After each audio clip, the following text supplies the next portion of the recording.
Hey guys, welcome back to another episode of the Crimson Crossover Podcast presented by the Field of 68 and J&J Apparel. I'm your host, Christian Sykes, joined as always by Charles Branch. Unfortunately, Joey had some work that he had to go and attend to, so he's not able to join us this week. But how you doing today, Charles? Man, doing great. It was, as we talked about in the space, just a huge bounce back win on Saturday at Kentucky. It hasn't even still really sunk in that we won at Kentucky. And I think part of that's just the hype of this team and the growth of our program and Kentucky backsliding a little bit over recent years. But as Coach Oates said, like Kentucky's a very good team this year. Mark Pope is breathing life back into that program. Not that it was, really in trouble, just, not where they wanted to be with Calipari, but just a massive win. And the more I've thought about the game from Saturday, it was Alabama basketball that we've been waiting to see. And we just executed exceptionally well. I think about, the 11-0 run that we had in the first half and the 10 and 9-0 run that we had in the second half. And that's just something we have not really seen from this Alabama team because we haven't been consistent enough hitting, threes or, just having possessions with back-to-back scores.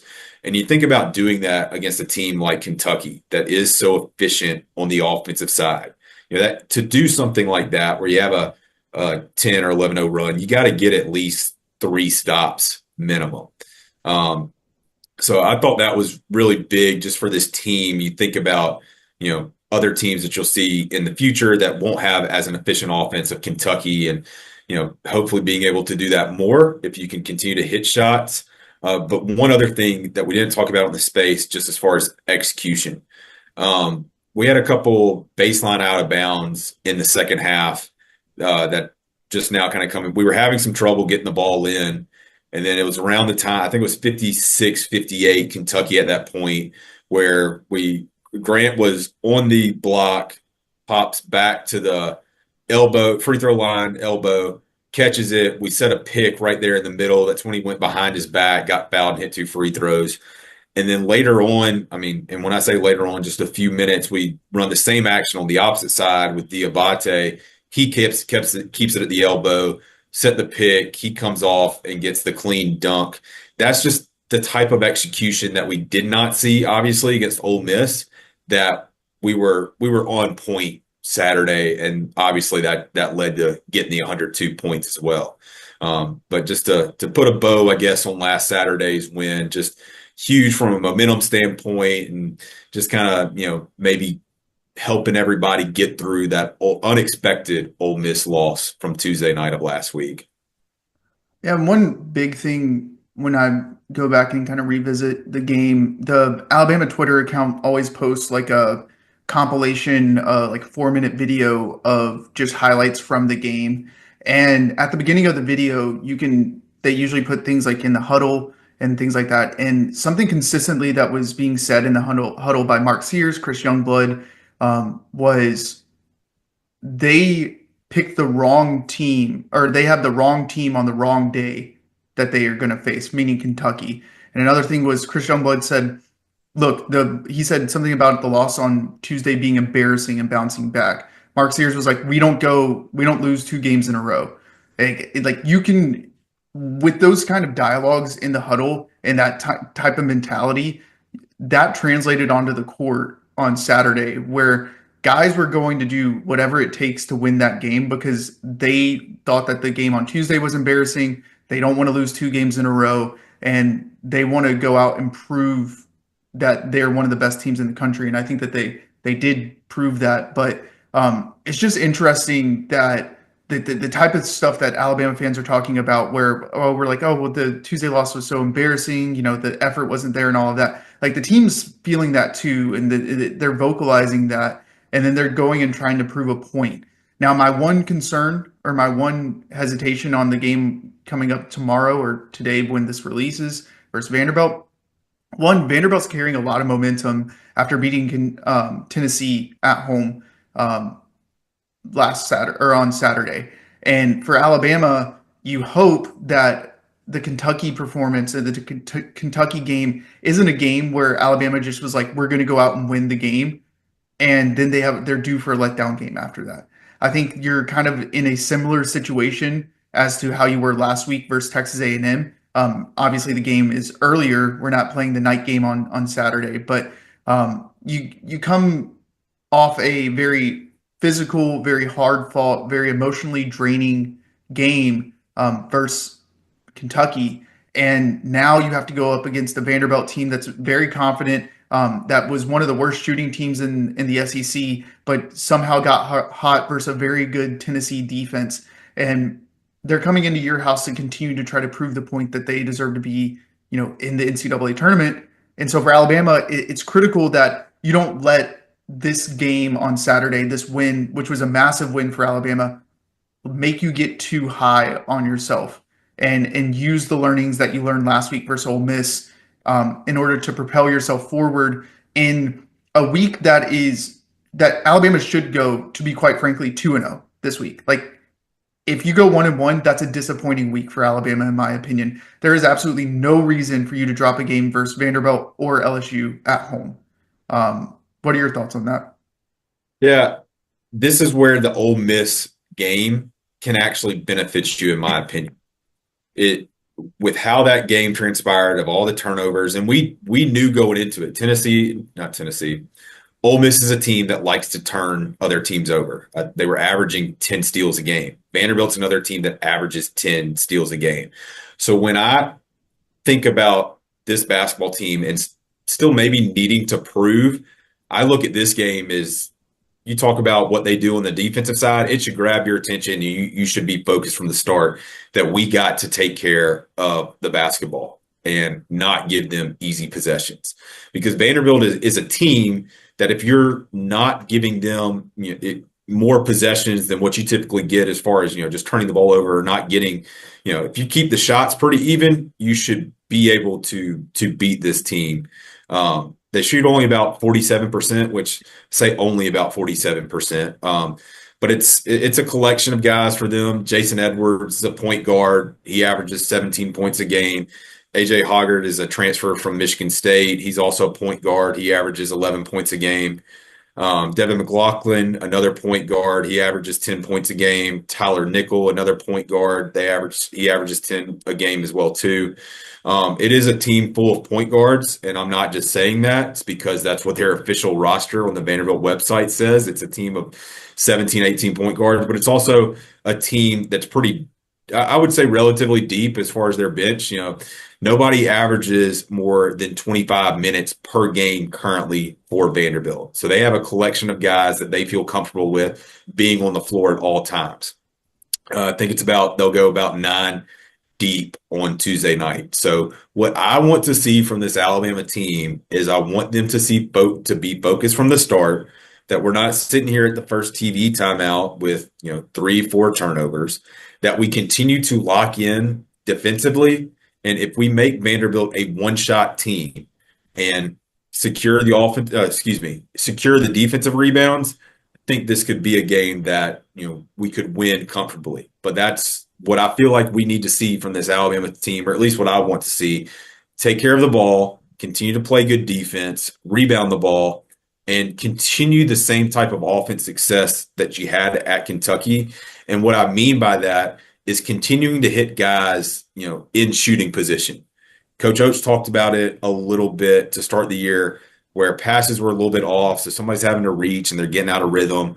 We were hitting guys right between the chest, in their shooting motion, in their shooting rhythm, or what would be their shooting rhythm on Saturday. Can we continue that type of crispness in a game like this, when I do expect Vanderbilt to bring some defensive pressure and try to create some turnovers and get us off rhythm on the offensive side? Well, as we're talking, the new AP poll just dropped. So let me look at where Alabama stayed at fourth, even despite a loss to Ole Miss, which is kind of what I expected. I think the teams 5 or 4, not even 4, because Iowa State also lost. So like Iowa State was 2, they lost, and then teams 4 through 10 lost last week. I think 16 of the 25 ranked teams lost last week, so I didn't expect Alabama to move much, maybe drop a spot. But for Alabama, like you said, you have to make sure you value the basketball. If you're not turning the ball over, if you're Alabama and getting offensive rebounds, you should beat almost every single team in the country. Maybe Auburn is an exception to that just because of how talented they are. But I I get worried that the guys and you obviously there's some type of reveal or something going on with what the Twitter account posted. I just get a little concerned that the guys are going to be focused on things outside of basketball. Maybe they don't have a good week of practice or whatever when it comes to tomorrow. But I'm hoping that the Ole Miss game is a sticking point for this team where they understand that they can't let big wins determine how they play the following game or big even losses. They can't let losses determine how they play. Um, for Alabama, I think that the 3-point shooting was a little bit better. They thought that they shot 38.2% from three. LeBaron Philon shot 3 of 5. Chris Youngblood was 2 of 3. These are guys that Alabama and Aiden Holloway was 50%, 2 of 4. Like these are guys that Alabama needs to shoot well in order to execute at the level that they want to execute from an elite offensive perspective. I think that if that can continue, Alabama's just going to continue to improve. You hope that eventually Jaron Stevenson figures it out. I had no issues with how he played on Saturday. I think that he was aggressive. He was attacking the rim, was taking the shots that he should take, and was very good defensively. Hamidi Abate played very aggressive, got downhill, got to the foul line. And then one guy that a lot of people haven't talked about is Cliff Amori. Him out at the dunker spot, catching the lobs. I think he caught like 3 or 4 lobs on Saturday. Like that's the type of Cliff game that we've been needing from him. I still think that he has a little bit to improve on defensively, on the defensive end to be kind of that elite rim protector, but he's doing a good enough job to make teams hesitate coming into the paint. So all in all, I think all of the guys improved. I will be interested to see how the lineup or rotation changes once Darian Reed comes back because it does feel like the guys have kind of figured out the flow and their role within the offense and defense. And then another thing I'm looking at is Aiden Sherrill. He only gets 2 minutes versus Kentucky, and I know Kentucky was going to a small guard lineup, which is why you saw Grant at the 5 a lot.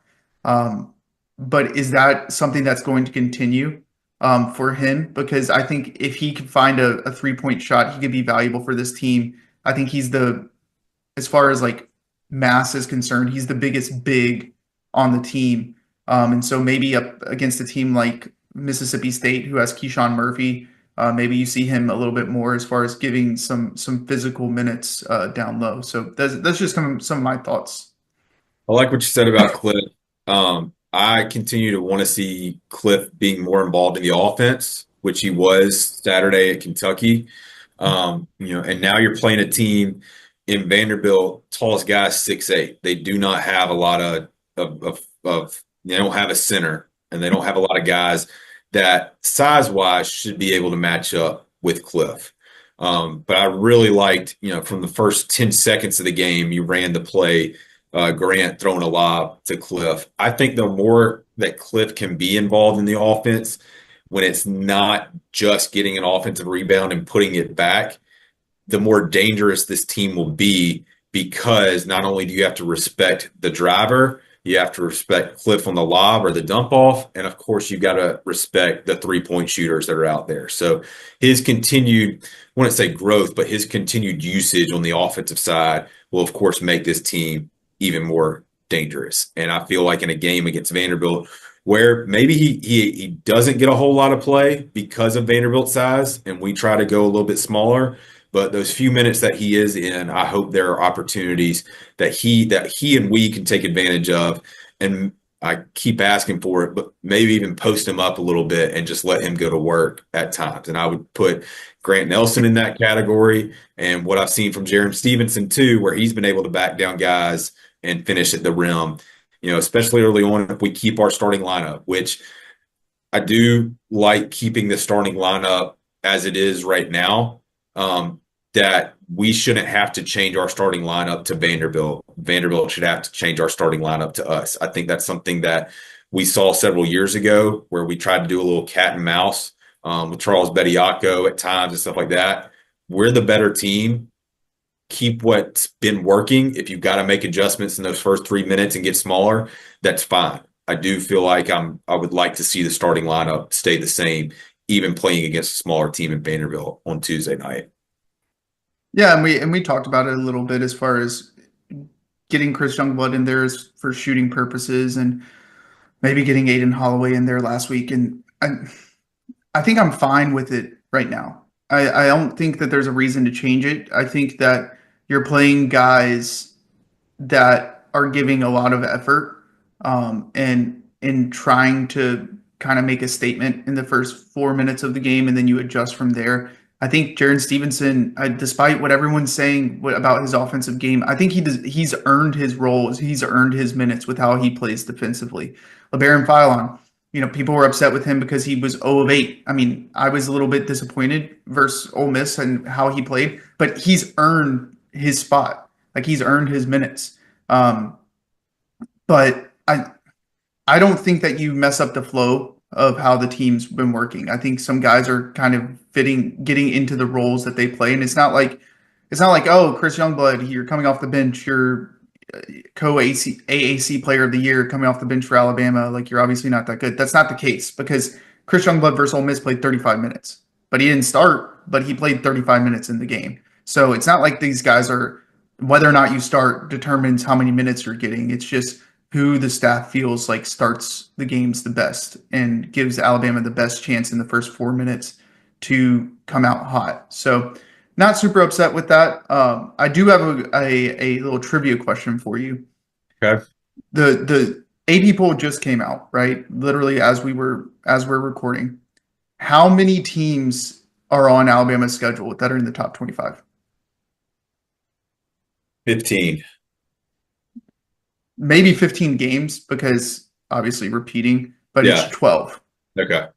Alabama within the top, I'll just scroll, within the top 17 has, so 17's Illinois, 16's Ole Miss, 15's Oregon, 14's Mississippi State, 13 is Texas A&M, then 12 is the Jayhawks, 11 is Purdue, 10 is Marquette, 9 is Kentucky, 7 is Houston, 6 is Tennessee, 5 is Florida, and then 1 is Auburn. And that doesn't include Creighton, who just beat Connecticut. North Carolina just lost to Stanford, but had been playing much better. It's just incredible competition that we played so far this year. And of course, we still have a gauntlet ahead of us, especially as we get into February for SEC play. So, kind of bringing it back to this week, that's why a week like this is so crucial. And it's not to slight Vanderbilt or LSU, but it's two teams that are not top 25 teams. It's two teams that probably will finish in the bottom half of the SEC. So, taking care of business this week is very important, not just from a SEC race standpoint, but just from a, continuing to not play to your competition's level, but playing to an Alabama standard and what we expect this team to be. Yeah, and the next 6 games, right? You have Vanderbilt, you have LSU, you have Mississippi State. I think you play Missouri, no, Georgia. Georgia. And then you play Arkansas, you play in Texas. I think that's the next 6. That's the next 6, and between that the Georgia and Arkansas game, you will not have a midweek game, too. So that you'll get an extra day, or that's your week of rest, basically in between games as well of that 6-game stretch. But you look at the schedule, right? I think Vanderbilt's 3-2 in the league. I think LSU is what, like 1-5, I Well, believe. yeah. Yep. Mississippi State's 3-2 in the league. Arkansas is 0-5 in the league. Texas is what, 1-4? 1-4. That's the bottom half of the SEC for the majority, outside of the Mississippi State and technically Vanderbilt, right? Like that's the bottom half of the SEC. Alabama, you need to go at minimum 5-1 in that stretch with maybe a loss to Mississippi State in the hump. because this is your easy part of your schedule, right? After that, then you have the meat of your schedule, which you're going to Missouri, you're playing Auburn, you're playing Kentucky again, you play Tennessee. I think you play Tennessee again, you play Florida, you play Auburn again. Just like all of the back half of your schedule, the last 4 or 5 games are very difficult games, and I think like 3 of the 5 are on the road, and so this is winning time for Alabama. This is the time where you go out, you make a statement, and you come out of the first what is it first 10 games of the SEC at minimum 8-2, right? You're hoping for 9-1, and if you do, then you have a real shot at winning the league. Because I think the league's probably going to ultimately, unless Auburn continues to just dominate team or not dominate teams, but get wins and figure out how to win games. 13-5, I think, wins this league this year. And if you're coming out 9-1, you only need 4 more wins in your last 6 games to you can drop a couple games on the road. And so I think for Alabama, I think it's crucial that in this next stretch, and specifically this week, you go 2-0 and you come out of the next 6 games at least 5-1. I think that, and while we want to be competing for the SEC regular season championship and getting a double bye in the SEC tournament means you're competing for that as well.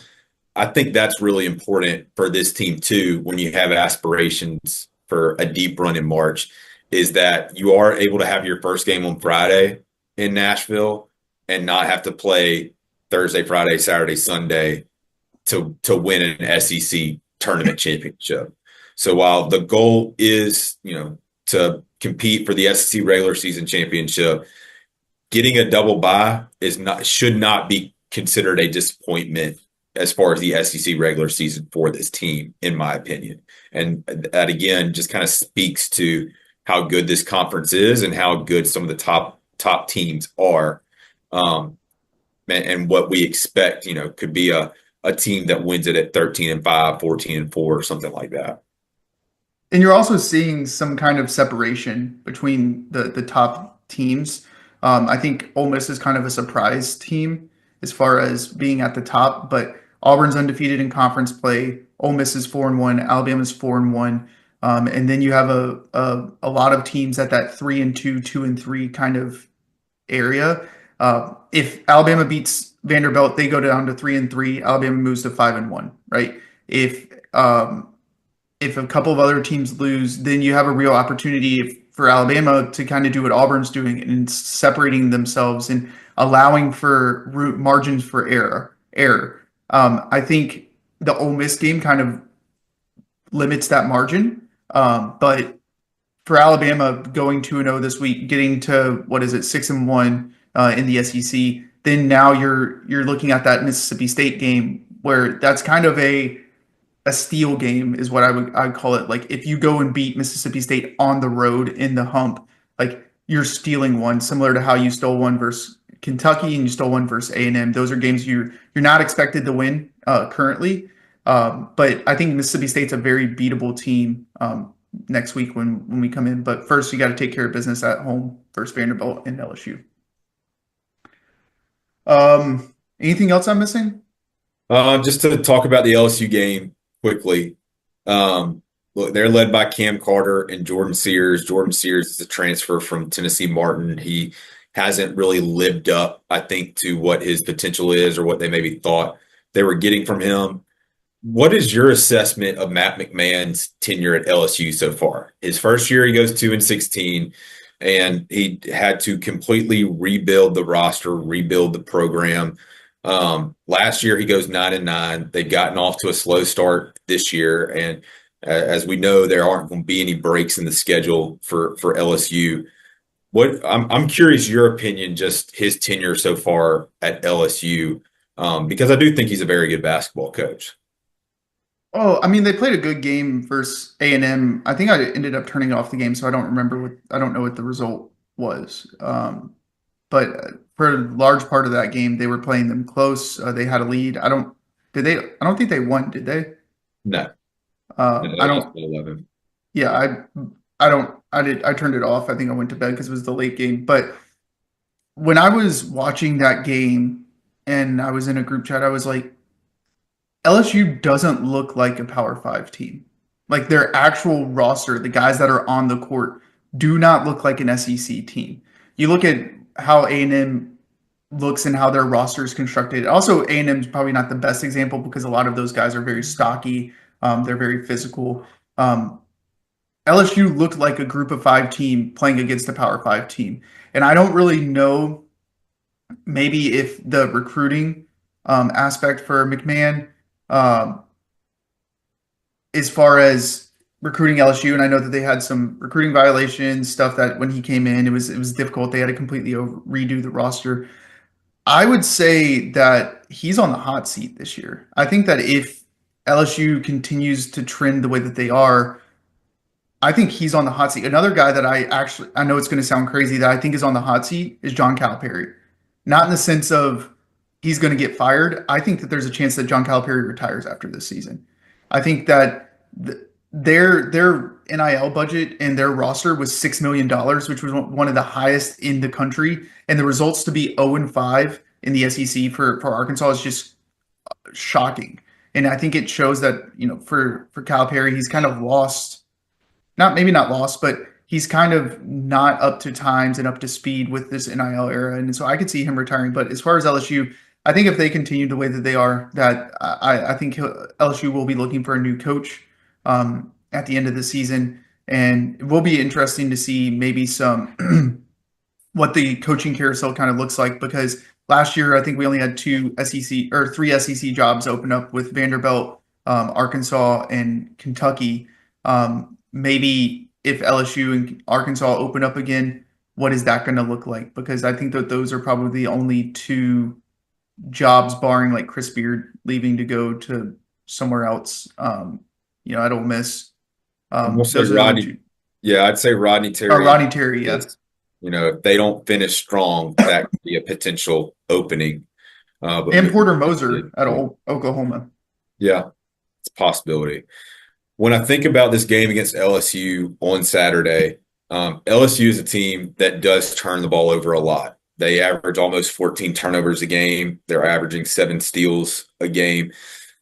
So this is, we don't typically win the turnover battle and we make up for it with rebounds. This is a game where I'd like to see us win the turnover battle and win the rebounding battle as well too.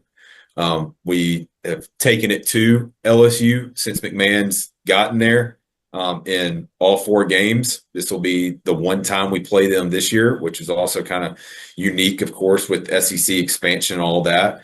But the theme for both of these games this week is just to continue to have the mental toughness, the maturity, and approaching these games the right way and not playing to your competition, but playing to the Alabama standard. That's how I would wrap up this week, is what I would like to see from this team. And I think what a lot of fans would like to see from this team and what would be considered a success this week.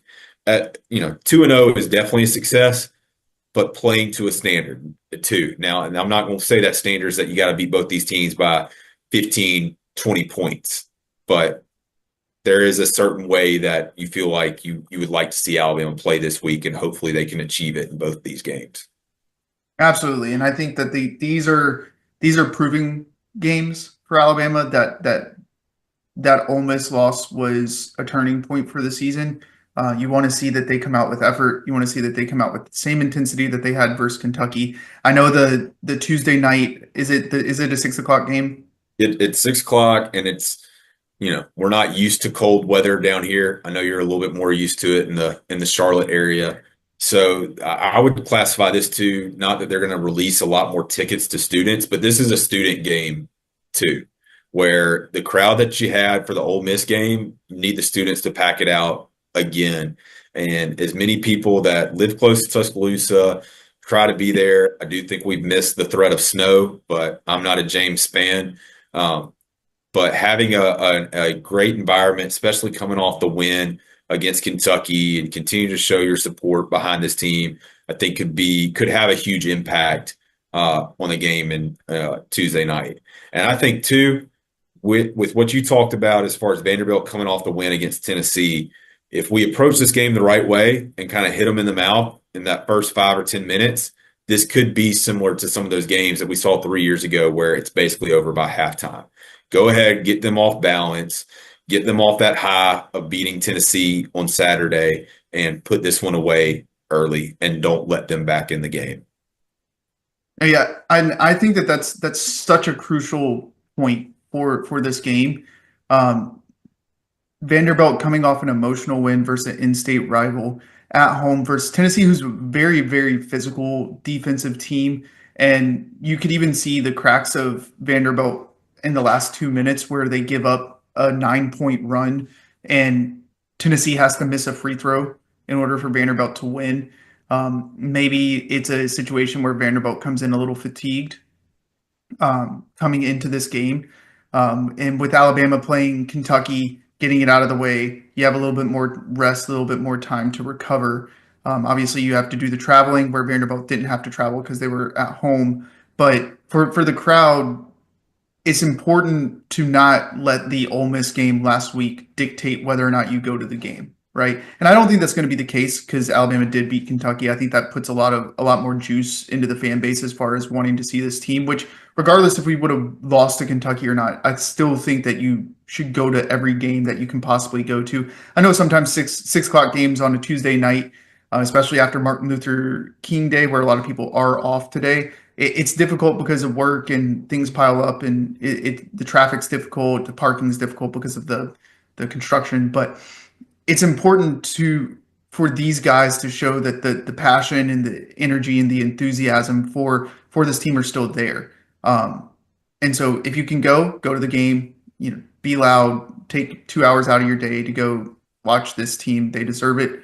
And speaking on that, shout out to the everyone that came to the women's game versus South Carolina.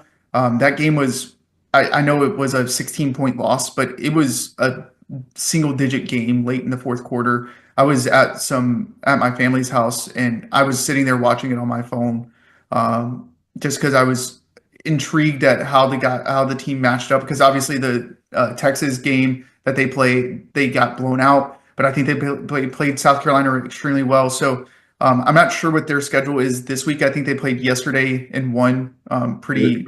Yeah, blew out Arkansas yesterday. And you think about doing all this too without Sarah Ashley Barker. Getting her back for this team would be huge.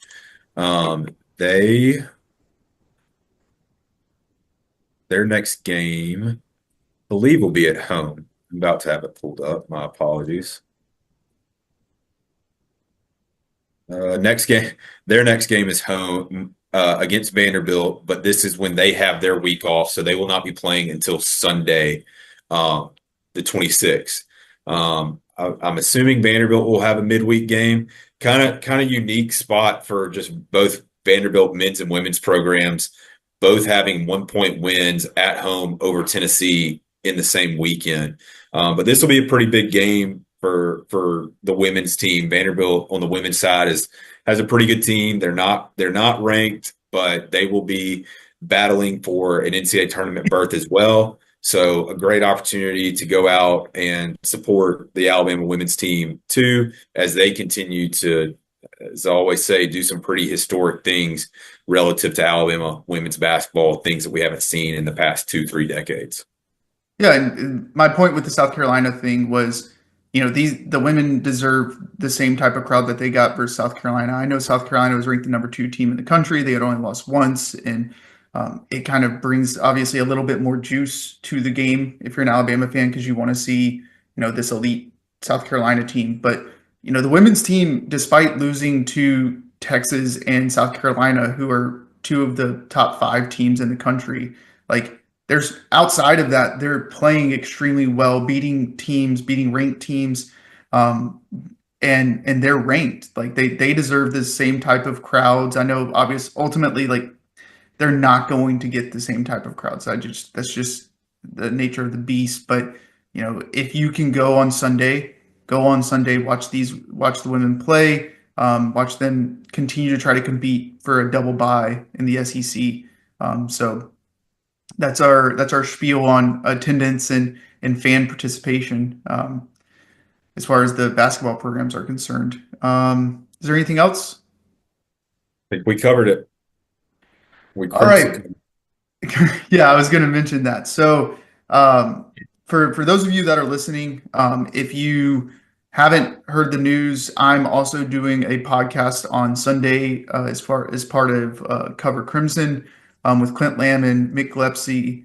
Um, be sure to watch that. If you want to participate in message boards, they have a message board on covercrimson.com where I'm posting post-game thoughts and pre-game previews for all of the games. I posted Kentucky, I think on Friday, and then the post-game on Saturday. So check that out. There is like a membership if you want to join and want to be a part of the membership. We'd love to have you where you can have conversations with us. You can ask questions, make comments, different things like that. Um, so do that. We still have our post game spaces that are the exact same timing as far as directly after games, and then obviously our podcasts. Unfortunately, like I said, Joey wasn't able to join. That doesn't mean he's off the podcast. He's just busy this week, which is, we all have full time jobs, so it happens sometimes. But we'll have a post game. I guess we're posting this on Tuesday, so we'll have a post game following the Vanderbilt game tonight, and then we'll have a post game on Saturday following LSU, barring my schedule allows it. Because, like I said, I will be going to Huntsville for a baby shower, so I don't know what our schedule is going to look like. But other than that, I think we're good to sign off, and we will talk.